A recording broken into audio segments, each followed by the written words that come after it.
ధర్మాన్ని రక్షించడం కోసం భక్తుడు ఏ విధంగా ఆకర్షించబడతాడు, భక్తుడు ఏ విధంగా తన భక్తి పారవశ్యాన్ని చూపించుకొని నిరూపించుకుంటాడన్న దానికోసం భగవంతుడు అనేక రకాలైనటువంటి రూపాలను తాలుస్తూ మనకి కలియుగంలో కలో స్మరణాన్ముక్తి, కలియుగంలో స్మరణ చేస్తే ముక్తి మోక్షము లభిస్తుంది కనుక మోక్షం రావడానికి కానీ ముక్తి రావడానికి కానీ భక్తి పెరగడానికి కానీ భక్తులకి సులభంగా ఉండడం కోసం భగవంతుడు కలియుగంలో వెంకటేశ్వర స్వామిగా 7 కొండలపైన నిలిచాడు.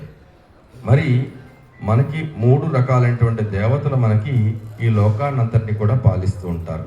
ఈ ముగ్గురు వల్లనే మనం ఈరోజు నిలబడగలుగుతాం, నడవగలుగుతాం, పెరగగలుగుతాం. అదే మొదటివాడు పరమేశ్వరుడు, బ్రహ్మ, అదేవిధంగా విష్ణుమూర్తి. మీరందరూ చదువుకున్నారు. G O D god, G for generation, O for organization, D for destroy. అంటే నాశనకారకుడు పరమేశ్వరుడు, ఓ ఫర్ ఆర్గనైజేషన్, మనల్ని మంచి చూసేటువంటి వాడు విష్ణుమూర్తి, జనరేషన్ పుట్టించేటువంటి వాడు బ్రహ్మ. అంచేతనే బ్రహ్మగారు సరస్వతీదేవిని చేసుకున్నారు. మనకి పుట్టినటువంటి బిడ్డని పుట్టించేటువంటి బ్రహ్మ అయితే వాడికి జ్ఞానం ప్రసాదించడం కోసం సరస్వతీదేవిని చేసుకున్నాడు. ఓ ఫర్ ఆర్గనైజేషన్, మనల్ని నడిపించేటువంటి వాడు విష్ణుమూర్తి.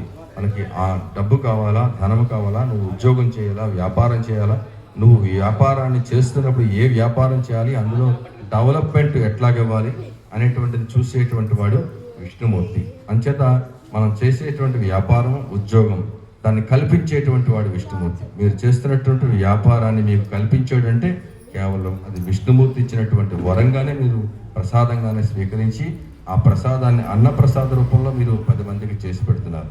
అంచేత తప్పకుండా మీరు చేసేటువంటి వ్యాపారం విష్ణుమూర్తి దృష్టిలో ఉంది కనుక ఇంకా డెవలప్మెంట్ని ఇస్తాడు మీ అందరికీ కూడా. మరి అలా ఇస్తున్నటువంటి వ్యాపారాన్ని నడుస్తూ ఉంటుంది. ఉత్తినే మనం చేసి పెట్టలేం.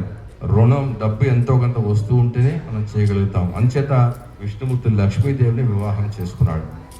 మరి డిస్ట్రాయిడ్, నాశనకారకుడు, మనం చేస్తున్నటువంటి కర్మ సరైనటువంటిదా అవునా కాదా అనేటువంటిది పరీక్షించేటువంటి వాడు పరమేశ్వరుడు. మీరు 3 నామాలు పెట్టుకున్నారు, ఇటు అటు కూడా 2 నామాలు పెట్టుకున్నారు. ఈ 2 నామాల కన్నా మధ్యలో నామం కొద్దిగా పొడవుగా పెట్టుకోవాలి. ఎందుచేతనంటే మనకి 3 రకాలైనటువంటి గుణాలు ఉంటాయి మన శరీరంలో. అరిషట్ వర్గాలు అనేటువంటి వాటిని అవి బ్యాలెన్సింగ్ చేస్తూ ఉంటాయి. ఆ బ్యాలెన్స్ చేసేటువంటి దాంట్లో సత్వగుణము, రజోగుణము, తమో గుణము. మీరు ఎంత వ్యాపారం చేసినా మీరు ఇలాగే అమ్మ నాన్న అంటూ చేతులు కట్టుకుని ఉంటారు. ఆ స్వామికి ఎంత వచ్చినా సరే మంత్రం రావచ్చు. నేనే గొప్పవాడిని నేను చెప్పను, కానీ మేమంత గొప్పవాడిని కాదు స్వామి, మీకు మాల వేసినటువంటి గొప్పవాడిని కాదు, ఈ మాలలో ఏం లేదు, ఇప్పుడు వడిలిపోతే పక్కన పారేస్తాను, వెళ్ళిపోతే తీసేస్తాను.